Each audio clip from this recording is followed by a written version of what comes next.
Welcome back, everybody, to another episode of Clash of Clans with Logeeny Games. We're going to continue our mini-series about some of the most commonly requested new features and ideas from the community for Supercell to add to Clash of Clans. Now, this is coming from the Index of Common Ideas and Requests thread on the Clash of Clans forums. We're going to break this into two videos.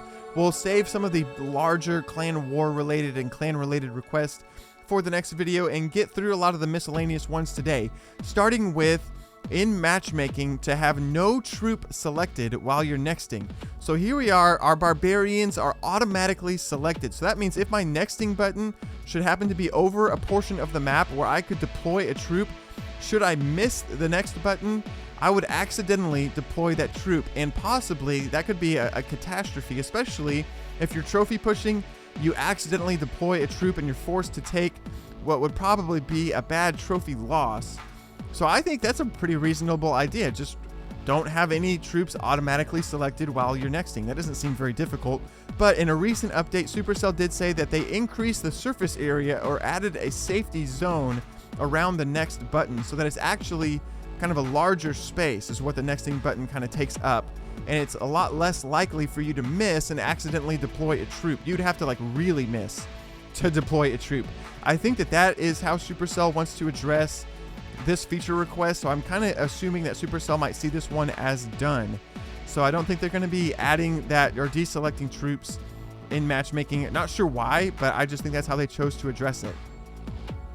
Alright, another request is for the day and night mode inside of the game's interface. So that's pretty interesting, and this is like a global day and night mode that you don't have any control over. It just kind of cycles. I don't know how long it would be, how long day would be, if night would be the same amount of time, if it would be like 12 hours at a time, or how that would break down. There's even been talks of like troops behaving differently or defenses behaving differently. Certain troops being stronger at night or weaker at night, or defenses being stronger at night or weaker at night.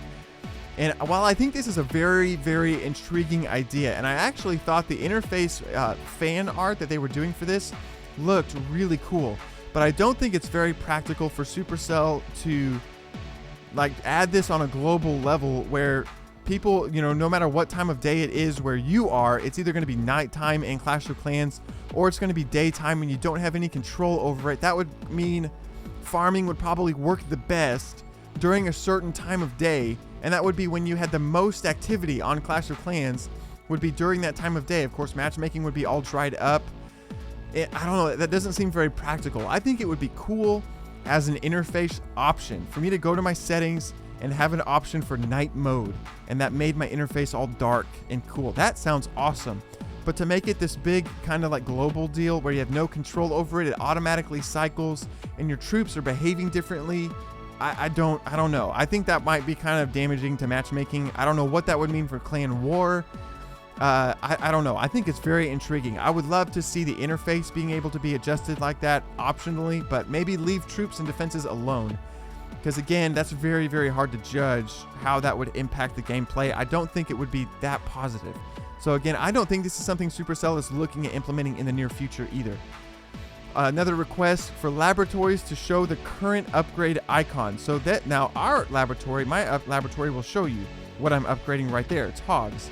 But if I'm going to go to one of my clan mates, down here to iBoss, I open up his base, and I take a look at his lab. I know it's doing something, but I don't know what.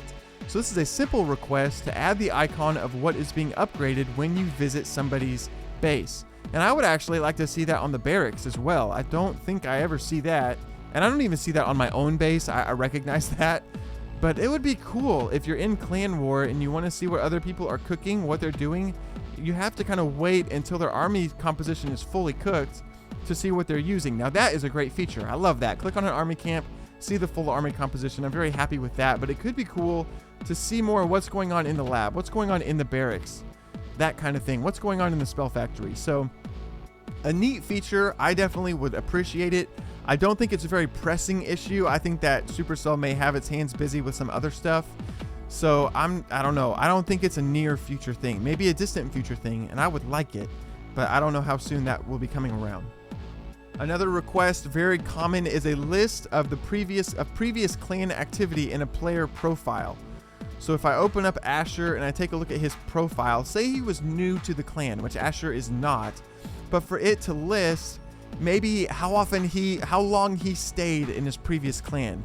Has he been kind of a clan hopper? Does he like hop from clan to clan to clan? How many clans has he been in? Does he leave during war? You know, different things like that. A lot of times you kind of wonder, you kind of want to do a little bit of a background check maybe on some people who are joining your clan. It's very hard to do that in game. You just really have to dialogue with a player. And I think it would be cool to have some kind of a history or a previous clan activity kind of a feature in your player profiles.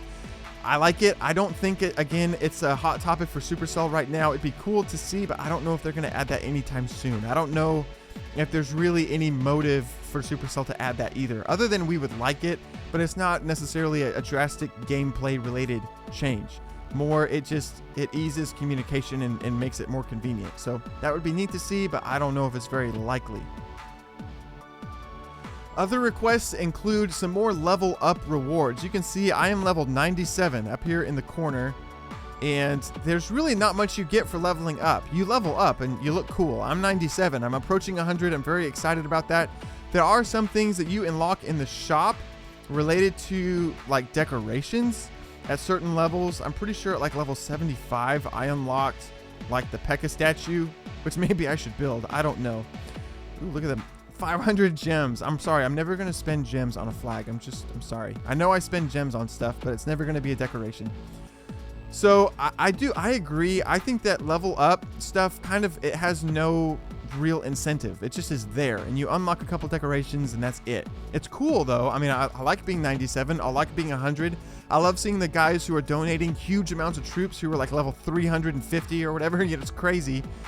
But I don't know if there's much incentive really for levels at this point. I don't really see what purpose it serves other than it's tracking your activity. Now it does help if I'm looking at another player and I can track some of their experience through their level. Asher's 132. That's cool. I know that he's probably got a lot of achievements down here. I know that he's a very active member. He donates a lot. He upgrades his base very well. When you end up seeing a Town Hall 11 that's like level 10, that's pretty embarrassing because they're probably rushed as all get out and they spend hardly any time on Clash of Clans donating or anything like that. So I think there's some use to the level up system, but it's very little incentive for actually pursuing it. And at the same time, it would be cool to have some more incentive. There's really nothing you get when you turn level 100. You just get bragging rights and you did an achievement. Yay! So I agree. I think that'd be neat to see. I don't know if that's another thing that Supercell has hot on the burner, if it's a hot topic for them. Again, I think that some of the more crucial update requests are going to be coming up related to Clan War. And I'll go through some of those in the next video, but we're getting through some of these miscellaneous ones. Another one includes the ability to lock your village buildings in place or to select all buildings. This would be awesome. Have you ever been in a situation, maybe your base is a lot smaller than mine, you're not taking up the whole village map, and you want to move it slightly up or down? Let's say you're a Town Hall 3. Let's come down here to Yoshi.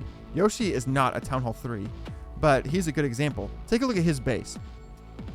How cool would it be to select the entire base, every structure, and be able to move it slightly up or slightly down? Or how often has it been that you have even seen me in my YouTube videos have a building selected and then try to swipe across my screen to move the camera and I accidentally move my structure? That's so frustrating to me. Just navigating around the base, I end up accidentally moving things all the time. So I would love to be able to lock my buildings in place. That would be so cool. So I love this idea. This is one of my top, awesomest ideas. And I definitely think this should be added immediately. But I don't know if Supercell is going to. Realistically, like I said, I think Supercell is busy with some other update requests that I'll be talking about more in the next video. Village lock mode would be awesome, but I don't know if they're going to do it. It may be maybe it'll happen by the end of the year. Let's say in 2016, I could see this happening. But in the next couple months even, I don't know. I think it would be cool, but I don't know if there's enough people really, really asking for it. I don't know if it's something Supercell is really focused on. Other features are really simple, include adding new flags to the game. Like in the shop, you go to your decorations and you've got all these different flags, lots of countries, not all the countries, but lots of neat stuff. and they're just basically suggesting more flags. Now, I think that's kind of silly. There's lots of flags. Maybe they just want to include more countries. I think there's been talk about this actually not happening because of either lag or data, something odd about what that would actually mean to your map if you loaded all these flags onto your village. I don't know. I don't know if there's something kind of hindering that from happening. It doesn't sound like that's going to be happening anytime soon. So, new flags, cool. I don't know. I'm not really into decorations. I'm really into like efficiency, and flags and decorations are not efficient right now for me. The other big request is for more languages to be added to the game. Now, of course, we want to see this game be as accessible as possible to as many people as possible. Now, Supercell can only go so far. I'm not sure what the full language support is for Clash of Clans, but of course, it's always good to see that expanded. It's always good to see them allowing more people to access their game who would be most comfortable playing it in their own language. So I would love to see that. But if there's a good amount of coverage of it, you can bet Supercell's probably not putting that on their top priority. Don't know exactly what the coverage is on that. Like I said, I'm not sure. I would love to see that because I think that's always good for the game. But I don't know if they're going to be putting that out anytime soon either. So those are some of the requests. We're going to take a break now and save some of the larger requests for Clan War and some of the clan related stuff for the next video. Again, the highlights for me being the idea of the day and night kind of interface, how you could maybe select day mode or night mode. Not that it would impact your troop behavior or defenses at all, but it sure would look awesome. The other highlight to me is being able to lock your village in place so you're not accidentally moving buildings around. It's so annoying, accidentally moving stuff. Also, being able to select all buildings and moving your entire village just a few tiles at a time would be great. So I hope you guys enjoyed the video, and I'll see you guys again next time.